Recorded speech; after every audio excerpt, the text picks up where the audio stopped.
distinguished members of the Heritage Foundation, esteemed guests, ladies and gentlemen, I extend my sincere gratitude to Kevin Roberts for the invitation to address this highly respected forum, one that is so important for the future of our shared values.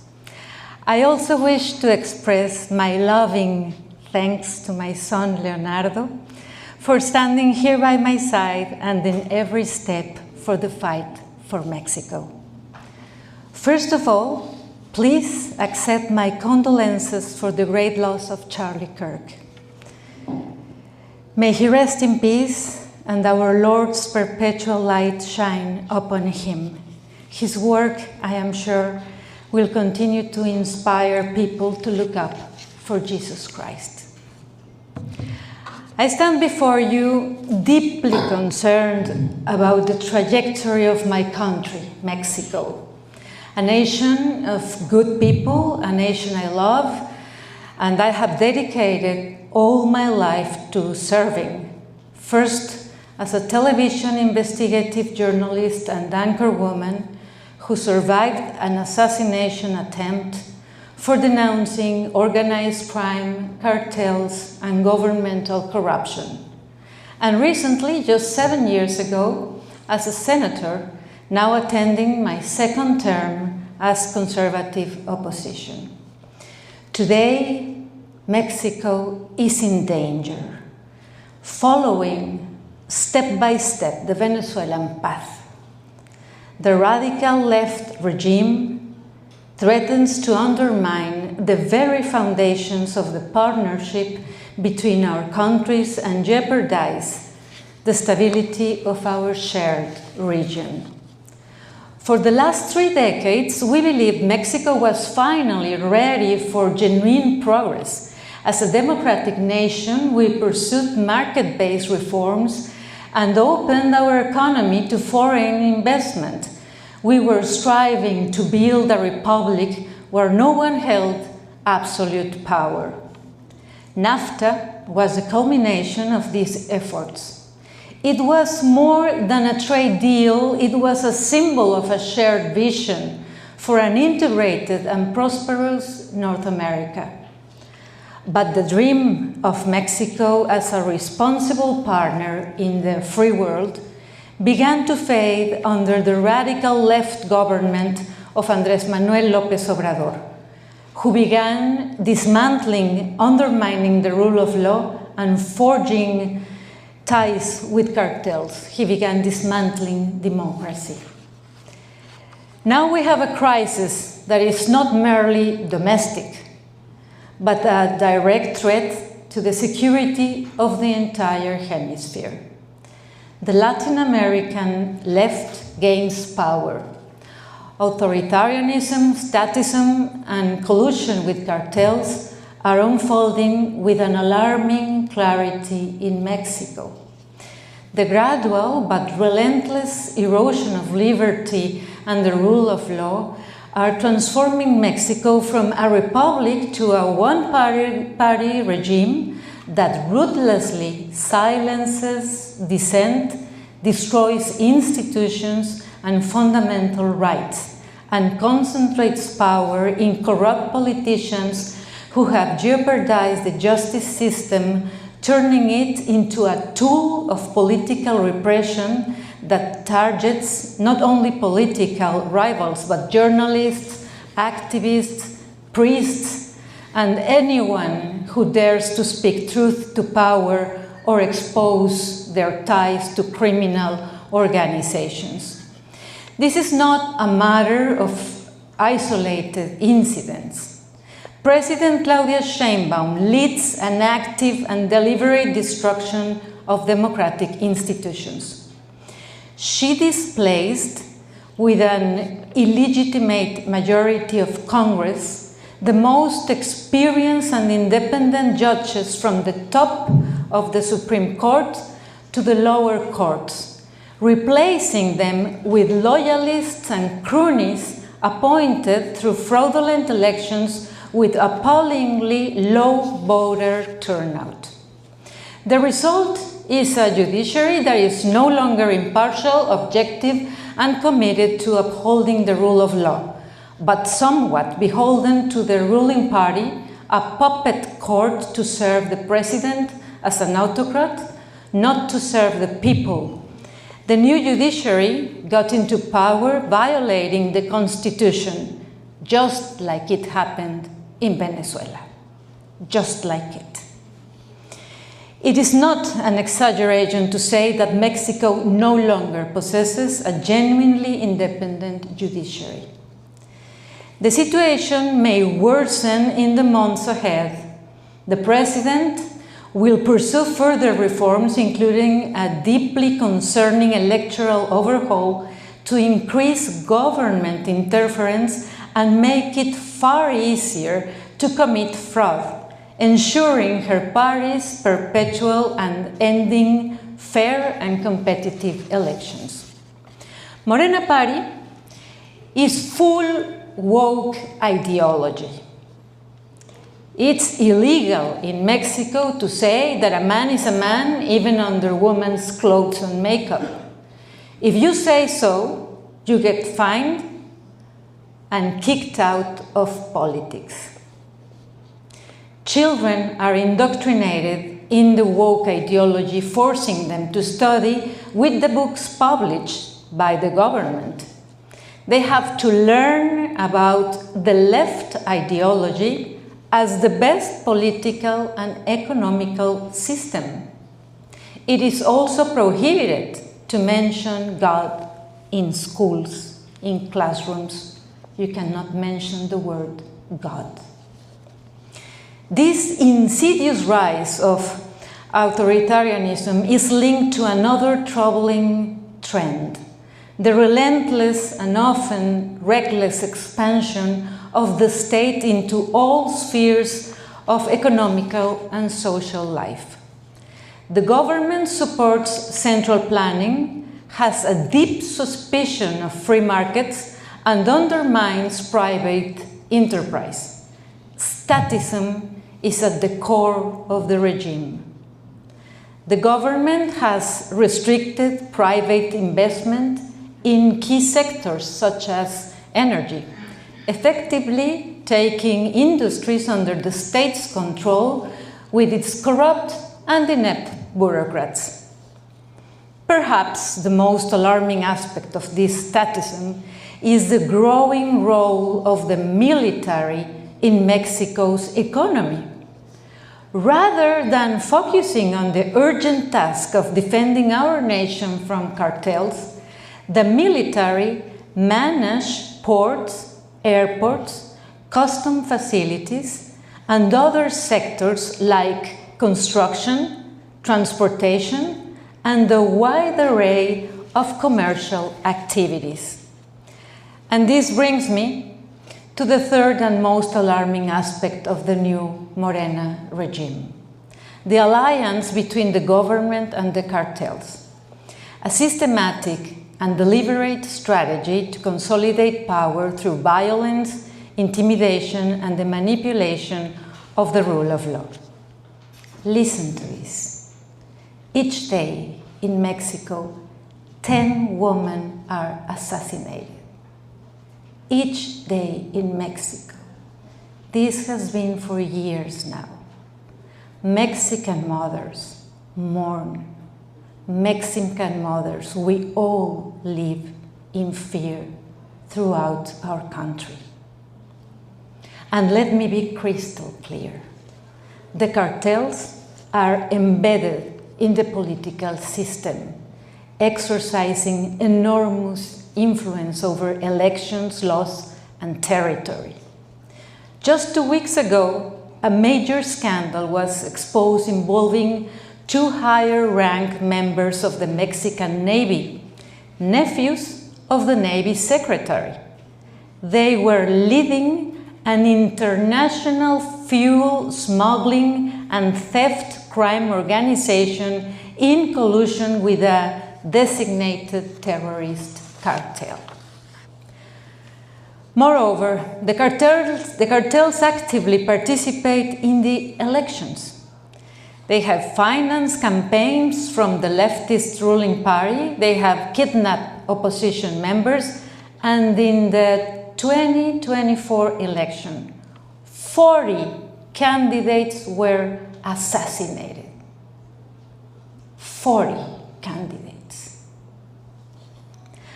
At least 4 governors are now facing credible accusations of collaborating with the cartels, and even the leader of Morena in the Senate is linked with a cartel.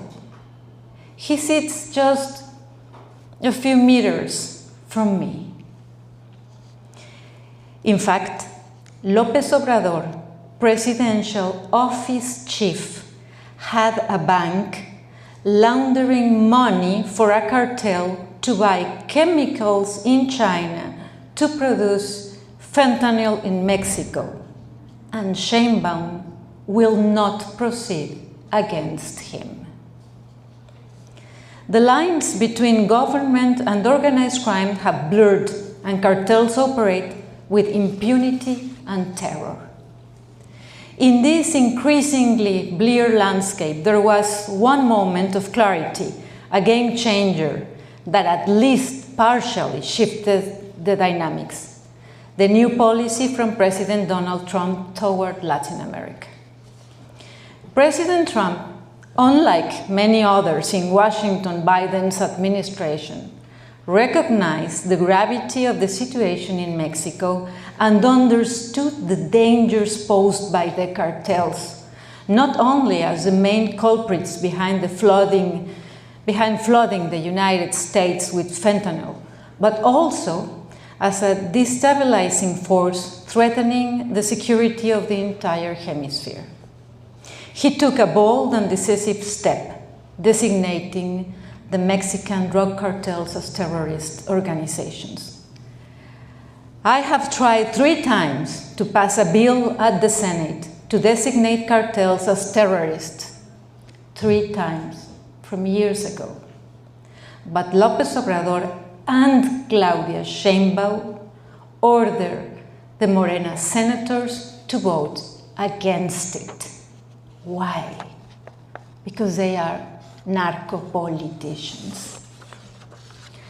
Trump's decision sent a clear message to the Mexican establishment, exposing the complicity of members of the Mexican government and forcing the new administration to take at least some steps to combat cartels. This pressure from the United States had some results: the extradition of dozens of drug lords to the United States, and finally accepting the United States intelligence capabilities in Mexico to go after these organizations. It seems to be a great result, but far from it. These are just baby steps in such an enormous criminal context that's known as a narco state. I firmly believe that millions of Mexicans welcome and value the United States support in the fight against these narco-terrorists. Without this assistance, we would remain at the mercy of a Mexican government that already had turned its back on its own people. However, allow me to be somewhat skeptical. I do not think these measures will be enough to fundamentally halt Mexico's downward drift. The underlying problems, authoritarianism, statism, corruption, and collusion with cartels, remain deeply entrenched in Claudia Sheinbaum's regime. She is just the continuity of López Obrador. The López Obrador era is not finished yet. Claudia Sheinbaum is his puppet, and even more, she is happy to do as he says. The Mexican regime, despite making some concessions to the Trump administration, views these measures merely as temporary obstacles to its long-term goals, establishing an anti-democratic, anti-capitalist radical left and pro-criminal regime right next door to the United States. This is why it's so crucial that in the incoming US-MCA negotiations, democracy and rule of law are incorporated as non-negotiable commitment from Mexico. Claudia Sheinbaum must understand that being part of North America's economic community comes with the responsibility to permanently ensure hemispheric security, actively defend democracy, and promote a competitive capitalist system. We conservatives on both sides of the border must work together to ensure that our shared values are protected. The battle of the right in Mexico is as crucial as the one taking place in Europe and the United States. But the Mexican left is far more serious and dangerous. It holds real and great power. And politicians have an alliance with cartels. Just look at one state, just one state. There are many like this. Let's take Sinaloa, for example. The whole state is run by narcos, and López Obrador and Claudia Sheinbaum were really angry when the United States got its major drug lord, and they even said that the violence was provoked by the United States for capturing this drug lord. In reality, it's the other way around. The violence is provoked by the government of Morena, who don't capture the criminals and don't capture the big narco leaders and the narco politicians who protect them. Yet there is hope for Mexico. There is a resurgence of the right, not among the political elite who have historically proven cowardly and prefer to navigate the politically ambiguous center.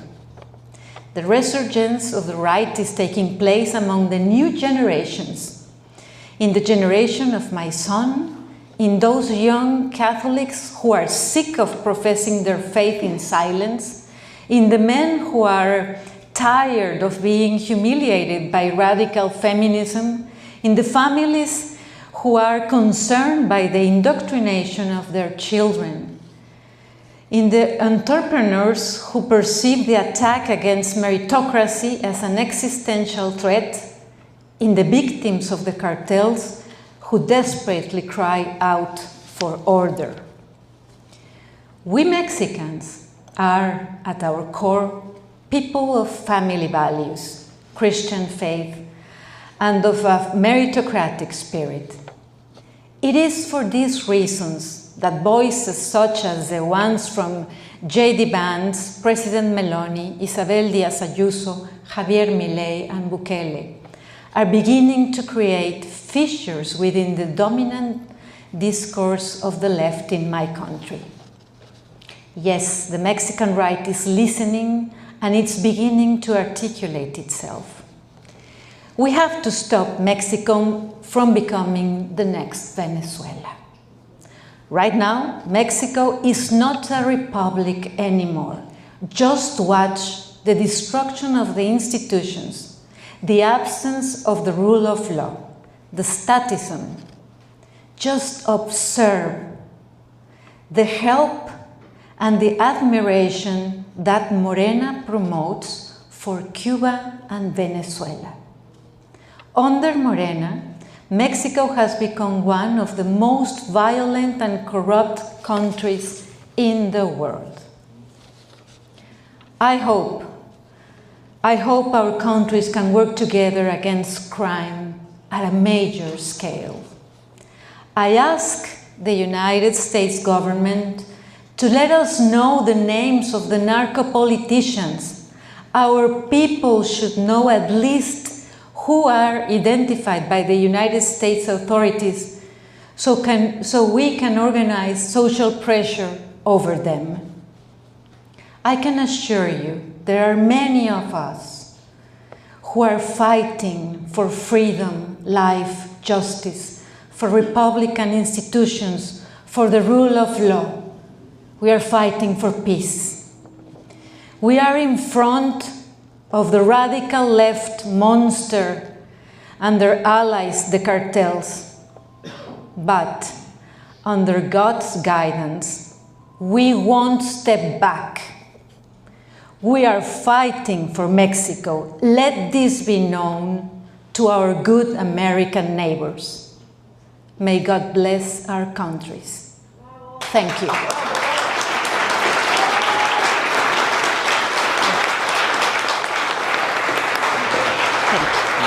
Muchas gracias. Gracias. Gracias. Gracias.